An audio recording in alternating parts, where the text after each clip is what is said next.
Hello hi नमस्ते अस्सलाम वालेकुम सत श्री अकाल।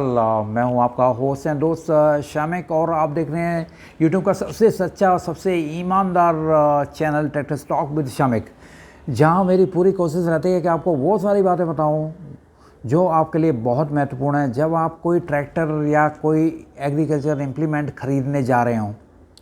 क्योंकि जो भी सेल्स या मार्केटिंग वाले बंदे रहते हैं ना, उनको हमेशा से ही उनके दिमाग में यही रहता है कि हमें वही प्रोडक्ट बेचना है जिसमें हमें सबसे ज़्यादा फ़ायदा हो, सबसे ज़्यादा इंसेंटिव मिले, हमारे टारगेट्स पूरे हों और कंपनी से ऊपर से जो मैंडेट आया हुआ हो वो प्रोडक्ट उन्हें बेचना है। बस उसी की वो बात करेंगे आपके बारे में। अब वो आपके मतलब का हो या नहीं हो, उन्हें इससे कोई मतलब नहीं रहता। बहुत ही कम ईमानदार लोग होते हैं जो आपको सही प्रोडक्ट सजेस्ट करते हैं। अब ऐसी स्थिति में क्या होता है कि हम कैसे जानेंगे कि ये प्रोडक्ट हमारे लिए काम का है या नहीं?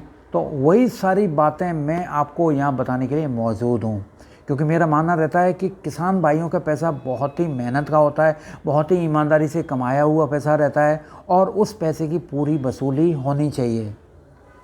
तो आज एक बहुत ही महत्वपूर्ण टॉपिक पर बात करेंगे अपन, और जिस टॉपिक को एक भाई जी हैं उन्होंने मुझे सजेस्ट किया था और धन्यवाद उनका बहुत सा। और तो वो महत्वपूर्ण टॉपिक है कि हमें कौन सा ट्रैक्टर खरीदना चाहिए, 3 सिलेंडर इंजन वाला या 4 सिलेंडर इंजन वाला। जनरली मैं बात कर रहा हूँ 35 हॉर्स पावर से लगा के और आपके 70-75 हॉर्स पावर तक के ट्रैक्टर की। इनके बीच में आपको ऑप्शन मिलते हैं, आपको कई ट्रैक्टर मिलते हैं 4 सिलेंडर वाले, कई ट्रैक्टर मिलते हैं आपको 3 सिलेंडर वाले।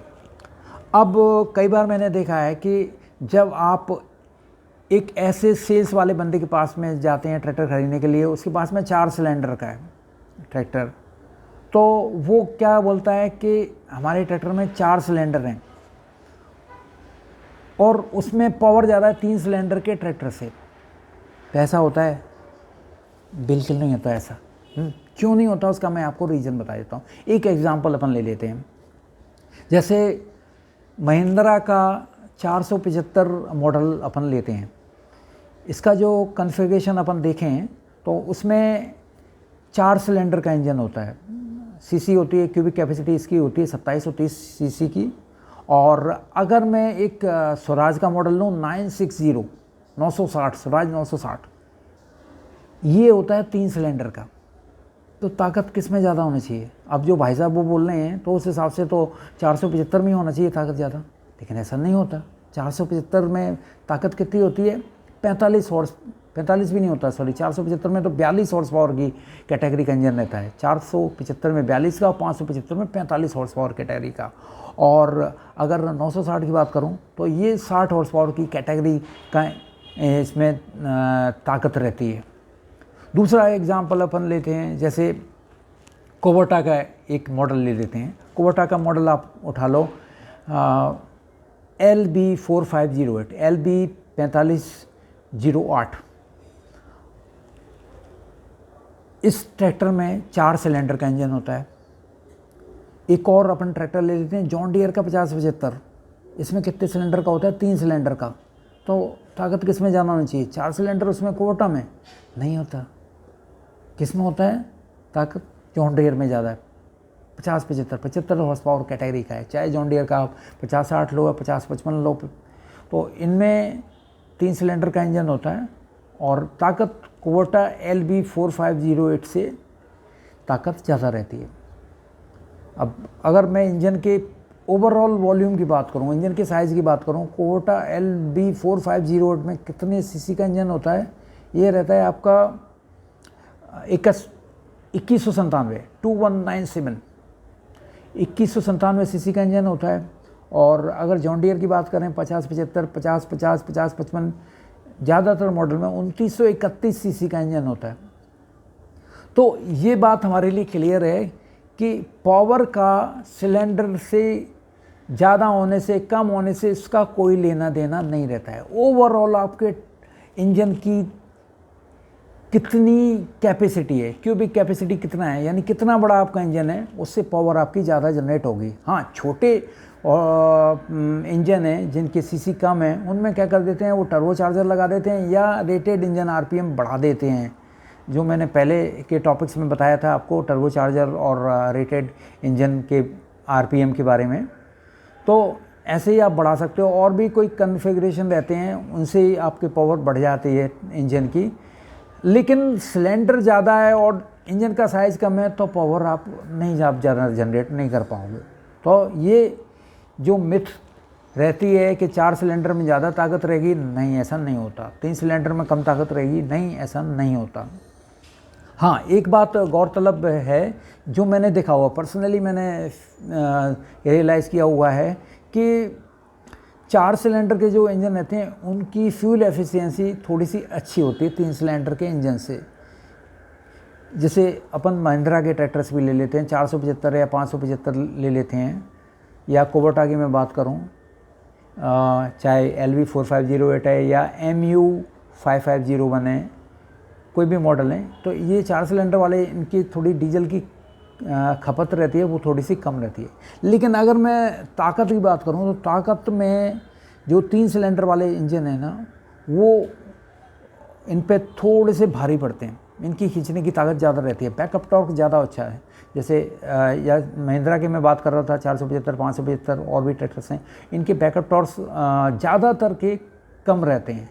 अगर मैं स्वराज की बात करूं, जॉन डियर की बात करूं, ये ज़्यादातर 3 सिलेंडर वाले इंजन यूज़ होते हैं इनमें, उनके बैकअप टॉर्क बहुत अच्छे रहते हैं, उनकी खींचने की ताकत ज़्यादा रहती है।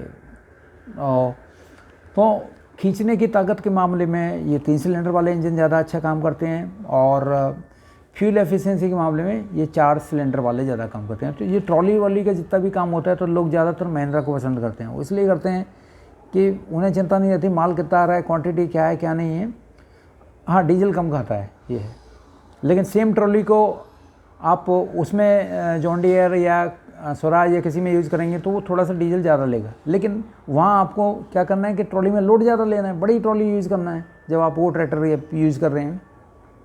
तो यही बातें ध्यान रखना है। हाँ, अगर मैं कोटा की बात करूँ, हाँ, कोटा के थोड़े से इंजन के कन्फिग्रेशन उनके बहुत अच्छे हैं, तो उनकी थोड़ी खींचने की ताकत भी अच्छी है। अगर मैंने एक मॉडल का नाम लिया हुआ था MU 5501 का, 55 हॉर्स पावर कैटेगरी का है, और इसकी एग्जैक्टली वो लोग बोलते हैं 27% का बैकअप टॉर्क है। एग्जैक्टली टेस्टिंग जब हुई थी CFM TTI बुधनी की, तो उसमें 26.5% यानी कि 26.5% का बैकअप टॉर्क इसका निकला मेजरमेंट में। लेकिन अच्छा है, ये भी खींचने की ताकत इससे अच्छी है। तो लेकिन और मैं बात करूँ, महिंद्रा के ट्रैक्टर की बात करूँ, तो उनकी पुलिंग पावर, बैकअप टॉर्क थोड़ा सा कम होता है, लेकिन फ्यूल एफिशिएंसी थोड़ी सी ज़्यादा होती है। फ्यूल एफिशिएंसी यानी कि आपका फ्यूल कम खाते हैं वो। तो लेकिन मैंने आपको जैसे बताया कि 3 सिलेंडर और 4 सिलेंडर से पावर का कोई लेना देना नहीं रहता है। ओवरऑल क्यूबिक कैपेसिटी, इंजन का साइज़ क्या है वो डिपेंड करता है, या फिर उसका कॉन्फ़िगरेशन कैसा है, उसमें टर्बो चार्जर लगाया क्या नहीं लगाया, तो वो डिपेंड भी करता है। तो यही सारे बातें हैं, इसमें आप ध्यान रखिए। अगर आपको कोई ऐसे मिसगाइड करने की कोशिश करे तो आप ये सब आज जान चुके हैं, आपको सीधा बोल सकते हैं कि भैया मैं समझदार हूँ, मैं जानता हूँ, मुझे पता है कि 1 सिलेंडर ज़्यादा हो जाएगा तो उससे कोई पावर नहीं बढ़ेगा। ओवरऑल मिला के कैपेसिटी इंजन की ज़्यादा होगी तभी पावर बढ़ेगी। ठीक है, तो ये बात आप ध्यान रखिए और अपना ख्याल रखिए। इंडिया में तो ज़्यादा गर्मी पड़ रही है, यहाँ अफ्रीका में ठंड है थोड़ी सी। अफ्रीका हुआ या ऑस्ट्रेलिया, न्यूजीलैंड हुआ या साउथ अमेरिका हुआ, यहाँ थोड़ा उल्टा मौसम रहता है। मई जून वगैरह में ज़्यादा ठंड पड़ती है और अक्टूबर नवंबर दिसंबर में गर्मी पड़ती है, यहाँ उल्टा है। इंडिया में जो अपन जैसा होता है वैसे ही अभी गर्मी का सीज़न चल रहा है। तो और हाँ, थोड़ा सा ख्याल रखिए, हम लोग जूझ रहे हैं इस कोरोना महामारी से, इसमें थोड़ा सा अपना ख्याल ज़रूर रखिए। वैसे किसान बहुत ही मजबूत होते हैं और आप लोग ठान लेते हैं कि हमें बीमार नहीं पड़ना है, तो आप बीमार नहीं पड़ेंगे, लेकिन ख्याल ज़रूर रखिए। और ऐसे प्यार देते रहिए, लाइक कीजिए, सब्सक्राइब कीजिए और शेयर कीजिए, क्योंकि आप लोग प्यार देते रहेंगे तो मेरी भी हिम्मत बढ़ी रहेगी और मैं आपके सामने नई नई चीज़ें हमेशा लेके आता रहूँगा, जिससे आपको हमेशा मार्गदर्शन मिले। कमेंट में मेरी पूरी कोशिश रहेगी कि मैं आपको सारी बातों का जवाब दूं और आपको जितनी हो सके मैं आपको मदद करूं, सहायता करूं, हेल्प करूं। तो आपको ढेर सारा प्यार। जय हिंद, जय जवान, जय किसान, और सारे दुनिया भर के किसानों को मेरा सत सत नमन। आपसे ज़्यादा मेहनती और मजबूत आदमी, मजबूत व्यक्ति तो किसान से ज़्यादा कोई हो ही नहीं सकता है। तो आपको ढेर सारा प्यार, ऐसे प्यार देते रहिए। अपना ख्याल रखिए।